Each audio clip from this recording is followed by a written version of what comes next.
ஒருமுறை காட்டில் ஒரு சிறிய குடிசைக்குள் வசித்து வந்த முனிவரிடம் 2 ஆண்கள் வந்து தம்மை அவரது மாணவர்களாக அனுமதிக்குமாறு கேட்டுக்கொண்டனர். முனிவர் அவர்களை மறுநாள் வரச் சொன்னார். மறுநாள் அவர்கள் வந்தபோது முனிவர் 2 பறவைகளை கையில் பிடித்துக் கொண்டிருந்தார். பறவைகளை பிடித்துக் கொள்ளச் சொன்னார். இருவரும் தலா ஒரு பறவையை கையில் எடுத்துக்கொண்டனர்.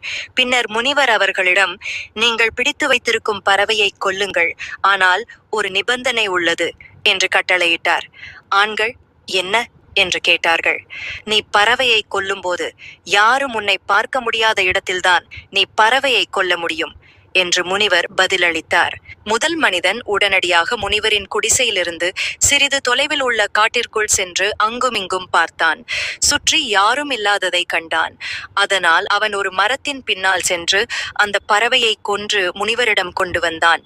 இன்னொரு மனிதன் அந்த பறவையை எடுத்துக்கொண்டு வெகு தொலைவில் உள்ள ஒரு வனாந்தர இடத்திற்கு சென்றான்.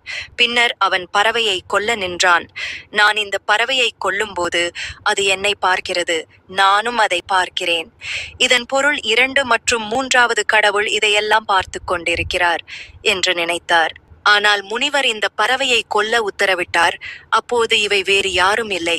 இதையெல்லாம் யோசித்த பிறகு அந்த மனிதன் அந்த பறவையை உயிருடன் முனிவரிடம் கொண்டு வந்து, சாமி கடவுள் எல்லா இடங்களிலும் இருப்பதால் யாரும் பார்க்காத எந்த இடத்தையும் என்னால் கண்டுபிடிக்க முடியவில்லை என்றான்.